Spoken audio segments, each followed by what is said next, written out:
Bonjour, après vous avoir présenté l'amplificateur non inverseur, aujourd'hui je vais vous présenter l'amplificateur inverseur. Voilà. Donc deuxième type d'amplificateur réalisable avec un amplificateur opérationnel. Alors à quoi ça va ressembler à l'amplificateur inverseur? Donc on va voir, on va prendre trop de place, on va avoir un amplificateur opérationnel comme ça, plus moins. Alors pour les besoins du schéma, je vais inverser les positions des entrées plus et moins. Mettre le plus en bas, pourquoi? Parce que dans ce circuit, l'entrée plus, en fait, elle est reliée à la référence des potentiels, qui est le 0 V comme ça. Ensuite, on aura la tension de sortie, qui sera la tension de sortie de l'amplificateur opérationnel. Et la rétroaction de la sortie sur l'entrée moins se fera à travers une résistance, ici, que je vais appeler R1. Voilà. Qui va reboucler donc dans l'entrée moins. Et l'entrée de l'amplificateur se fera à travers une résistance R2, alors on va plutôt appeler celle-là R1, et celle-ci R2, pour être plus classique. Et l'entrée se fera ici, et la tension d'entrée, on l'appellera VE. Donc il y a une entrée, une sortie. Un amplificateur alimenté entre, mettons, plus 12 et moins 12 volts. Hein. Voilà, peu importe. Alors, la question maintenant, c'est d'établir la relation qu'il y a entre VS et VE. Voilà, donc comme on a une rétroaction sur l'entrée moins, déjà, on sait que VS va noter une tension telle que VE+ sera égale à VE-. Alors, on va l'écrire. Hein. Rétroaction de VS sur VE-. Donc c'est sûr, on va avoir un fonctionnement en amplificateur. Et s'entraînera VS tel que VE+ égale VE-, ou VE- égale VE+, on va le dire comme ça. C'est VE- qui va rejoindre VE+, en un temps infiniment court, si l'amplificateur opérationnel est idéal. Voilà. Donc ça on avait déjà vu, donc on va renseigner ça. Donc VE-, VE- est là. VE+, c'est la tension aux bornes de ce fil. Donc là c'est IFR, VE+, ça vaut 0, il n'y a pas besoin trop de tergiverser pour ça. Et donc si VE+ est égal à VE-, l'écart de tension entre VE+ et VE-, qui est donc ce potentiel dans celui-là, eh bien on appellera ça epsilon, et à l'équilibre, eh bien epsilon sera égal à 0. Voilà. Ok. Alors le décor est planté, maintenant pour obtenir VS en fonction de VE, il y a deux stratégies. Il y a une première méthode, qui je pense va être la plus performante, pour une fois, et qui va consister à appliquer la méthode générale d'analyse des circuits électriques, c'est-à-dire la méthode qu'on utilise en électricité, flécher les courants, flécher les tensions, écrire des lois des mailles. Voilà. Alors on fait ça maintenant. On va supposer un VE réputé positif à l'entrée, donc ici j'ai un potentiel 0, là j'ai un potentiel positif. Ici le potentiel, ça sera le même qu'ici puisque epsilon vaut 0, donc ça sera 0. Donc il y a toutes les chances que le courant aille dans ce sens-là. Du potentiel le plus haut vers le 0 V ici. Voilà. Si VE est positif, hein, si VE est négatif, il sera dans l'autre sens. Mais bon, on le flèche comme ça. Ensuite, ce courant que je vais appeler IE, parce qu'en fait c'est le courant d'entrée. Donc je l'appelle tout de suite IE, je ne vais même pas l'appeler I1. Et bien ce courant d'entrée, une fois qu'il traverse cette résistance, eh bien il ne peut pas aller ici, parce que ici, si l'amplificateur est idéal, eh bien le courant d'entrée est nul. C'est-à-dire ici, c'est comme si c'était connecté à rien entre guillemets, à l'intérieur de l'ampli. Et donc ce courant IE, il n'a pas d'autre choix que d'aller voir ce qui se passe ici, enfin que de traverser ici, c'est-à-dire de remonter. Voilà. Et là, on a IE. À nouveau. Voilà, ça suffit, on n'a pas besoin de flécher plus de courant dans ce circuit. Une fois qu'on a fait ça, je vais flécher les deux tensions manquantes, qui sont les tensions au bord des deux résistances, que je flèche en convention récepteur, comme on a appris à le faire, et dans ce cas-là, eh bien, on a tout ce qu'il faut pour écrire les lois des mailles. Alors pour obtenir le résultat, il va falloir écrire simplement deux lois des mailles. On va faire la maille en entrée, comme ça. La maille en entrée, je vais vous la mettre comme ça en filigrane. Voilà, c'est une maille qui tourne comme ça.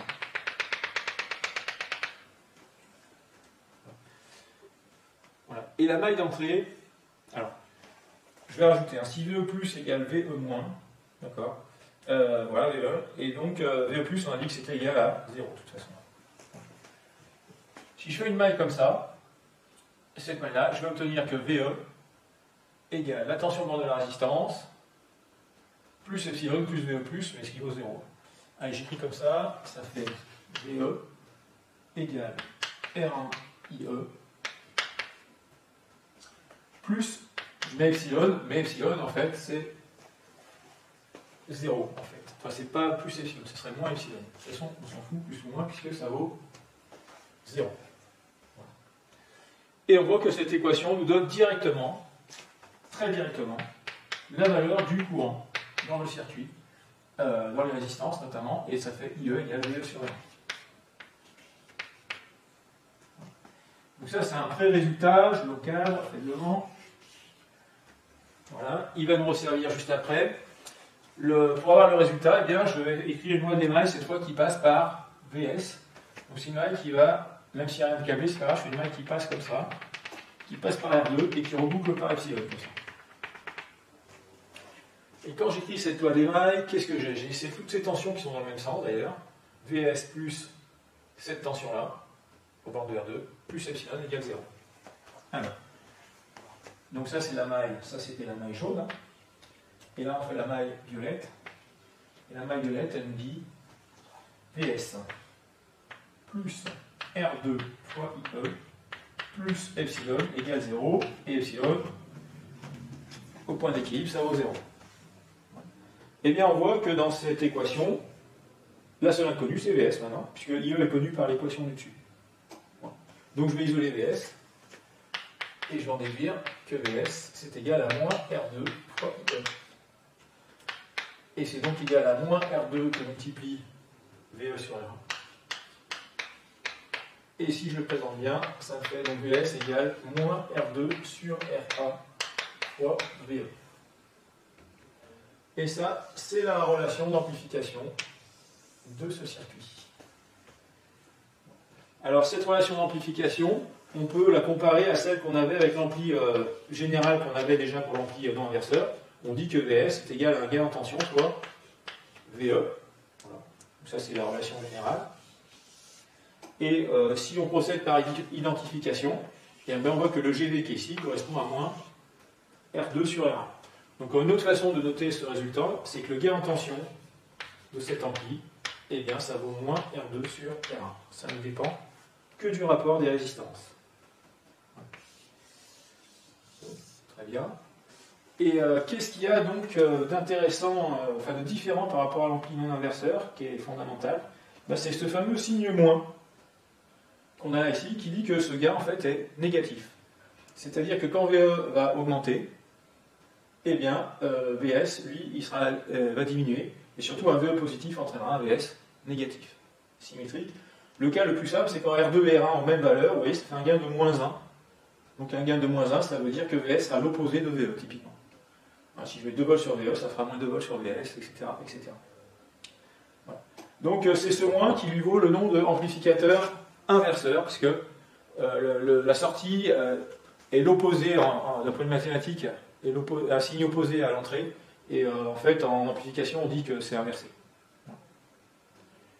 Alors une autre façon de résumer ce fonctionnement, peut-être un peu plus précis, c'est de tracer la courbe d'amplification, que je vais mettre ici, même si je n'ai pas beaucoup de place. On va la faire en petit, bon le 0, je me souviens que c'est le 0. Si j'essaye de traduire cette relation-là, voilà, en fonction, ou plutôt celle-ci, de VS en fonction de VE, avec GV, donc je vais faire deux axes. Hein. Donc je traduis ça par un petit graphe, où je vais mettre VE en abscisse et VS en ordonnée. Et bien VS est donc proportionnel, mais avec un coefficient négatif. Donc ça veut dire, bon, déjà si je fais VE égale 0, ça fait 0 pour VS. Et si je mets un VE positif, il va y correspondre à un VS négatif, comme ça. En fait, voilà, comme ça. Et ça va faire une courbe qui est droite, en fait, qui est comme ça. J'essaie de dessiner une droite. Voilà. Et cette droite, elle va quand même avoir des limites, c'est-à-dire que VS ne pourra pas déborder des tensions d'alimentation. C'est-à-dire que si je vais dans les VE très négatifs, les VS deviennent de plus en plus positifs, mais à un moment, buter ici sur la tension d'alimentation, ou plus exactement sur ce qu'on avait appelé le VSAT+. Okay. Et puis dans le négatif, eh bien on va buter sur la tension d'alimentation négative. Et c'est buter on appelle ça le V7-. Voilà, qui sont de l'ordre de plus 12 et moins 12 volts, par exemple si l'amplificateur est alimenté en plus 12 et moins 12 volts. Voilà, pour être tout à fait précis, ensuite, cette pente-là, c'est le rapport entre VS et VE. Donc cette pente est égale à GV, autrement dit à moins R2 sur R1. Donc c'est bien une pente négative, donc descendante.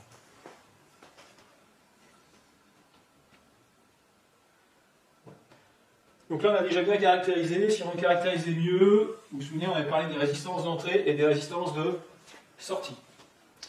Alors, la résistance de sortie, ça va être super facile. Ça, je vais garder cette équation, j'en ai encore besoin.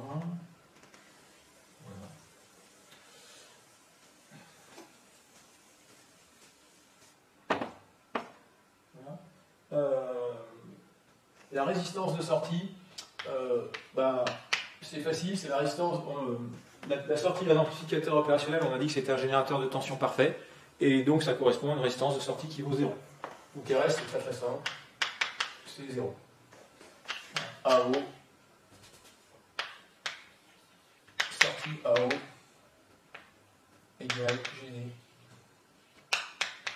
tension, parfait. Voilà, de toute façon, tous les montages à ampli-up, dès lors qu'on considère l'amplificateur opérationnel idéal, la résistance de sortie, ça sera 0. Alors, je ne détaillerai plus, après je le mettrai directement comme ça. Ce qui est le plus intéressant, c'est la résistance d'entrée, RE. Donc la résistance d'entrée RE, eh bien on l'a dit la dernière fois, c'est le rapport qu'il y a entre VE et IE. Voilà. Alors RE, c'est VE sur IE. Voilà. Je pourrais écrire aussi A sur RE égale IE sur VE, l'inverse. Hein. Voilà, c'est lié au courant d'entrée. Et cette fois, le courant d'entrée n'est pas nul, comme avec l'amplificateur non inverseur. Donc la résistance d'entrée ne sera pas infinie, comme dans le cas de l'amplificateur non inverseur. Ben, pour avoir VE sur IE, c'est pas très compliqué. On repart cette formule, on sait que epsilon est égal à 0. On fait passer IE de l'autre côté, et on s'aperçoit que VE sur IE, c'est tout simplement R1. Voilà. Donc la résistance d'entrée, c'est tout bêtement celle-ci qui est à l'entrée du circuit.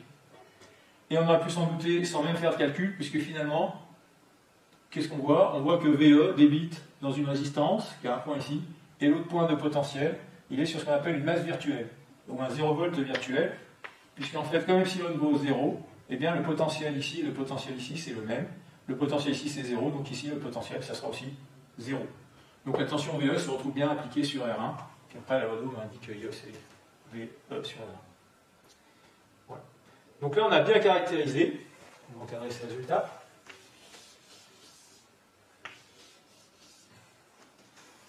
Il y a une dernière caractérisation qu'il convient de faire, même si je ne vais rien démontrer, c'est de savoir jusqu'à quelle fréquence ce circuit va bien fonctionner.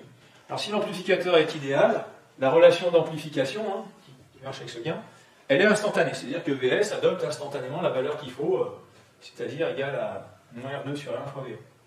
Mais ça, c'est si l'amplificateur opérationnel est idéal, et les amplificateurs réels ne sont jamais idéaux, et notamment ils vont être limités en fréquence, et vont amplifier à peu près correctement jusqu'à une fréquence de coupure qu'on avait notée FC. Voilà. Et la question, c'est que vaut FC? Alors quand on fait le calcul, et je ne démontre rien, on le fera plus tard, quand on sera plus avancé sur le cours d'électricité, mais le résultat va être le suivant, c'est que FC, eh bien, ça sera égal à K sur 2pi,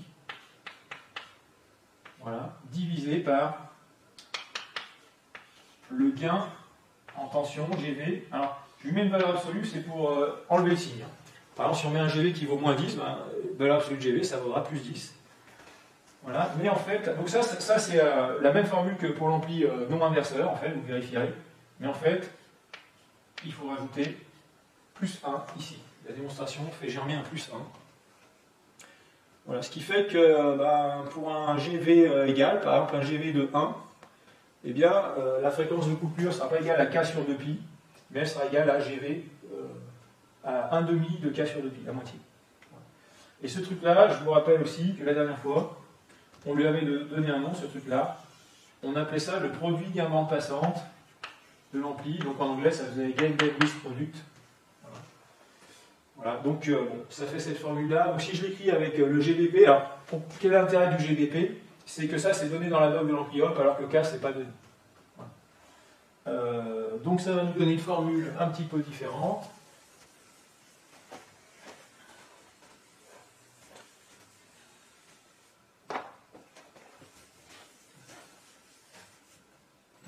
Je vais écrire là.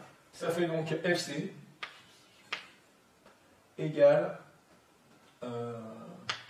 GVP sur GV plus 1. Voilà, c'est ça qu'on va retenir. Voilà. On peut écrire aussi que la fréquence de coupure que multiplie valeur absolue de GV plus 1 est sensiblement produit bien bande passante. Alors c'est bizarre parce que ça c'est bien la bande passante, FC, on peut l'appeler comme ça, mais là c'est pas GV qu'on met, c'est GV plus 1. Par contre, si GV en module est très grand devant 1, alors le 1 ici peut être négligé. Voilà. Et on pourra faire l'approximation que FC, eh bien, c'est sensiblement égal à GVP sur module de GV. Et ça c'est intéressant parce que finalement, on s'aperçoit que si on chipote pas trop, eh bien c'est la même formule qu'avec l'ampli non inverseur. Voilà. Alors c'est vrai pour les gains GV grand devant 1. Donc quand GV vaut 1 typiquement, ou moins 1 plus exactement, puisque c'est un ampli inverseur, bah, effectivement cette formule sera quand même très fausse. Donc là, il faudra utiliser celle. Bon.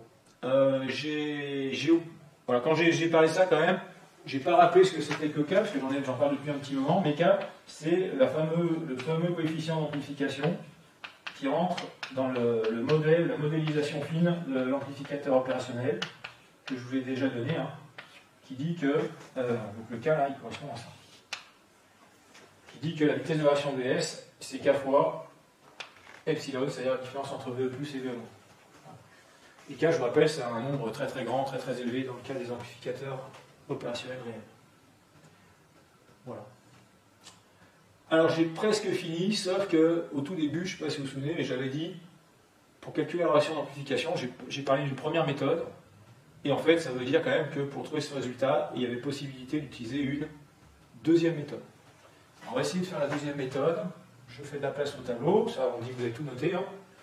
J'efface. Donc là on a tous nos résultats. Est-ce qu'il faut connaître tous ces résultats par cœur?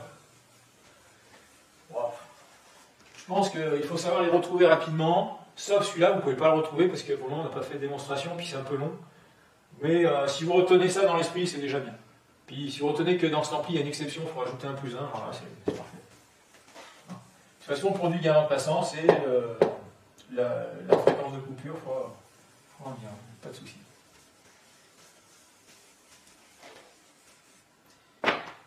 Alors, la deuxième méthode, qui aura son intérêt, notamment, il faut l'avoir fait. Bon, on écrit toujours VS tel que VE plus égale VE moins. Ça ne change pas. C'est juste qu'on va se donner une autre façon de calculer. Alors, je préfère VE moins égale VE plus. Voilà. Bah, VE plus, on a dit que c'était 0, ça ne change pas. C'est juste qu'on va se donner une façon de calculer VE moins complètement différente de tout à l'heure. Et notamment, pour calculer ça, on va faire un modèle de ça, un modèle électrique, en considérant que VE est fait par un générateur de tension. Donc VE, je le remplace par un générateur de tension. Ensuite, je branche la résistance R1. Ensuite, normalement, je devrais aller dans l'ampli. Mais l'ampli, en fait, comme le courant ici vaut 0, c'est comme si c'était relié à rien. Donc en fait, ici, je mets rien, puis je monte ici, puis là, je mets R2. Et puis VS, là, c'est fait par la sortie de l'ampli. Voilà, VS, VE. Et la tension qui est ici, eh bien, c'est VE. Et une fois qu'on a pris conscience de ça, eh bien, la technique, c'est de trouver l'astuce qui permet de calculer VE- en fonction de VE et de VS directement. Et ça, c'est très très simple parce que ça, c'est le cas d'application de la formule de Millman. Puisqu'on a bien un générateur de Thevenin, là, branché entre A et B, on va dire, et l'autre aussi branché entre A et B. Donc deux générateurs de Thevenin branchés en parallèle. Donc on applique la formule de Millman. La formule de Millman, elle dit quoi? Elle dit ben, que VE-, ça va être la moyenne de VE avec un coefficient qu'on va appeler 1 sur l'inverse de sa résistance, plus VS, moyenne de VS avec son coefficient qui vaut l'inverse de sa résistance, le tout divisé par la somme des coefficients. Et évidemment, tout ça c'est égal à VE-, qui doit être égal à VE+, au point d'équilibre, et donc qui au final sera égal à 0. Donc on écrit que tout ça doit être égal à 0. Et quand on écrit cette contrainte-là, bah, ça revient à dire que le numérateur doit être égal à 0. Donc on déduit que VE sur R1 plus VS sur R2 doit être égal à 0. On isole VS, ça fait VS égale, donc c'est un peu vite, le VE sur R1 il passe de l'autre côté, il devient moins VE sur R1. Et ensuite, le sur R2 ici, le multiplie ici pour l'enlever, ça fait voilà. Et on retrouve eh bien, le fameux VS égale moins R2 sur R1 fois V. Voilà la fameuse relation d'amplification avec le GV ici qui vaut moins R2 sur R1. Donc c'est une deuxième méthode, elle est un tout petit peu plus longue que la première, notamment il faut refaire un schéma intermédiaire alors que la première il n'y avait pas besoin. Voilà, niveau calcul, c'est peut-être un petit peu plus long aussi, donc finalement pas de gros avantages pour cette deuxième méthode. Voilà. Eh bien, ça clôt tout ce que je voulais vous dire dans un premier temps sur cet ampli inverseur.